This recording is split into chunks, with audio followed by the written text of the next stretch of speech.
मध्य प्रदेश का काली कमाई करने वाला सौरभ शर्मा नाम के केचुए को भूपेंद्र सिंह नामक मगरमच्छ ने जन्म दिया है। इसका प्रमाण भी मिल गया, इसके सबूत भी मिल गए, लेकिन आज दिनांक तक कोई कार्यवाही नहीं हुई। आखिर जो जांच एजेंसियां हैं, जो कानून व्यवस्था है, क्या इन अपराधियों को बचाने की कोई साजिश कर रही है, कोई एविडेंस मिटाने की जुगत कर रही है? आखिर इनके ऊपर कार्रवाई क्यों नहीं हुई? दरअसल मध्य प्रदेश में सौरभ शर्मा कैश कांड अब एक नया मोड़ लेता हुआ नजर आ रहा है। सौरभ शर्मा कैश कांड को लेकर जांच एजेंसियां कोई बड़ा खुलासा नहीं कर रही हैं, और अगर कोई बड़ा खुलासा नहीं करती हैं, अगर इस काली कमाई का वो इकलौता बादशाह होता है, तो फिर इस पूरे कांड को गहराई से जांच की जानी चाहिए, क्योंकि असली मगरमच्छों को नहीं पकड़ा जा रहा है। सौरभ शर्मा तो सिर्फ एक केचुआ है। दरअसल मध्य प्रदेश में सौरभ शर्मा कैश कांड बहुत दिनों से वायरल है, जिसको लेकर पहले तो सौरभ शर्मा फरार चल रहा था। अब जब सौरभ शर्मा मिल गया है, जांच एजेंसियां उनसे पूछताछ कर रही हैं, तो या तो सौरभ शर्मा कुछ खुलासा कर नहीं रहा है, या फिर जांच एजेंसियां ही उस पर लीपा पोती कर और बहुत बड़े बड़े सबूत मिटाने का जुगाड़ ढूंढ रही हैं। लेकिन अब विपक्ष से लेकर पूर्व मुख्यमंत्री उमा भारती ने इस पर संज्ञान लिया है और कार्यवाही की मांग की है। आखिर पूर्व मुख्यमंत्री उमा भारती जी ने क्या ट्वीट किया है, यह आपको अवश्य सुनना चाहिए।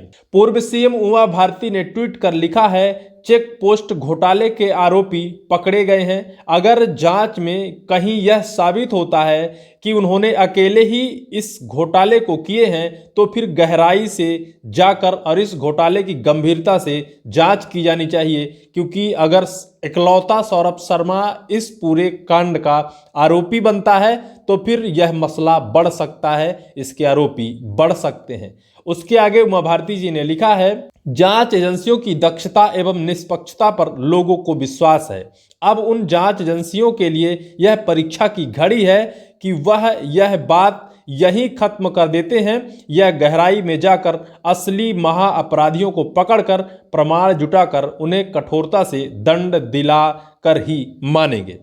यानी उमा भारती जो पूर्व सीएम हैं, उन्होंने संज्ञान लिया है और इस पूरे मामले पर शायद वो एक्टिव हैं, और यह पूरी सक्रियता, जांच एजेंसियों की पूरी सक्रियता वो देख रही हैं कि जांच एजेंसियों को कोर्ट सौंप देती है सौरभ शर्मा को पूछताछ के लिए, कि किसी तरह से उस मगरमच्छ का नाम सामने आ जाए, जिसके बरदहस्त के कारण सौरभ शर्मा मध्य प्रदेश में इतनी काली कमाई कर रहा था। लेकिन सौरभ शर्मा कांड में किसी भी व्यक्ति का खुलासा नहीं हो रहा है। जांच एजेंसियां सिर्फ खाना पूर्ति कर रही हैं, कोई जांच, कोई पूछताछ या फिर कोई कड़ाई से इस मामले को नहीं ले रही हैं।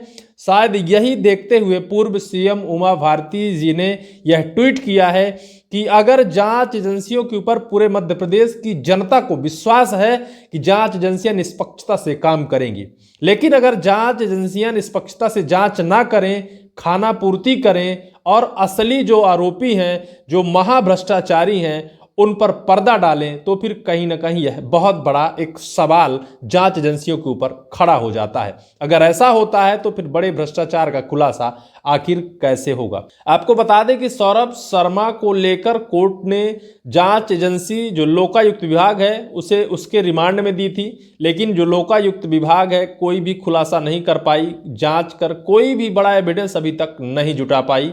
अंततः ना तो वो आगे की रिमांड मांगी और कोर्ट ने उनको 14 दिन की न्यायिक हिरासत में जेल भेज दिया। लेकिन इनके पीठ पीछे ही ईडी ने तुरंत आवेदन लगाया कि शायद लोकायुक्त विभाग कुछ छिपा रहा है, और ईडी ने पूछताछ के लिए परमिशन मांगी कोर्ट से। कोर्ट ने उनको परमिशन दे दी है। इसकी बात तो हम बता रहे हैं, लेकिन उससे पहले हम आपको उन आरोपों को दिखाते हैं और उन आरोपों को बताते हैं जो यह साबित करते हैं कि मध्य प्रदेश के सत्ता पक्ष के बड़े बड़े दिग्गज नेता मगरमच्छ इस पूरे कांड में शामिल हैं, जिनको लेकर संपूर्ण एविडेंस दस्तावेज भी पब्लिक किया गया, जांच एजेंसियों के सामने रखा गया, मध्य प्रदेश की कानून व्यवस्था के सामने रखा गया। लेकिन उन बड़े मगरमच्छों को आखिर आज तक क्यों नहीं आई, कोई उनसे पूछने तक क्यों नहीं गया? क्या वो मध्य प्रदेश के सत्ता पक्ष के बड़े बड़े नेता मंत्री हैं, इस वजह से उनसे कोई पूछने की हिमाकत नहीं करता है, या फिर उनका इतना बड़ा पावर है कि मध्य प्रदेश कानून व्यवस्था से ऊपर बैठते हैं कि कानून व्यवस्था की ही इतनी ताकत नहीं है कि उन बड़े मगरमच्छों से जाकर पूछताछ कर लें। हेमंत कटारे जो उप नेता प्रतिपक्ष हैं, उन्होंने आरोप लगाया है सत्ता पक्ष के नेता भूपेंद्र सिंह खुरई के जो विधायक हैं, वर्तमान में पूर्व में तत्कालीन परिवहन मंत्री रहे शिवराज सरकार में, उनके ऊपर हेमंत कटारे ने खुलकर आरोप लगाए हैं। आरोप ही नहीं लगाए हैं, उन्होंने उनके खिलाफ एविडेंस भी जुटाए हैं और एविडेंस भी पब्लिक किया है। और पब्लिक कर उन्होंने मांग की है कि इसकी निष्पक्षता से जांच हो कि आखिर इस पत्र को आखिर भूपेंद्र सिंह क्यों लिखे थे सौरभ शर्मा को लेकर, उसकी नियुक्ति को लेकर, उसके इस बड़े कांड में आखिर यह पत्र बीच में कैसे भूपेंद्र सिंह का आ जाता है। हालांकि भूपेंद्र सिंह उससे पहले तो चैलेंज ही कर दिया था कि अगर सौरभ शर्मा कैस कांड में मेरा कहीं नाम आ जाता है तो हम राजनीति से संन्यास ले लेंगे। इसी को लेकर हेमंत कटारे जो उप नेता प्रतिपक्ष हैं, उन्होंने पूरा एविडेंस, पूरा सबूत लेकर आ गए थे। उसके बाद बहुत सारा राजनीतिक घमासान मचा था। नेता पक्ष और विपक्ष के एक दूसरे के ऊपर लांछन आरोप लगाया था। उसके बाद पूरा मामला ठंडा पड़ गया। सौरभ शर्मा अब कानून की गिरफ्त में है, लेकिन इन बड़े मगरमच्छों की गिरफ्त तक कानून कब जाएगा, जा पाएगा या फिर नहीं जा पाएगा, यही आरोप हेमंत कटारे जी ने लगाया है। सौरभ शर्मा कैस कांड के मामले में नेता प्रतिपक्ष जो उप हेमंत कटारे हैं, वो कहते हैं सौरभ शर्मा मामले में लग रहा है कि खोदा पहाड़ निकली चुहिया, बड़े मगरमच्छ कहां गए।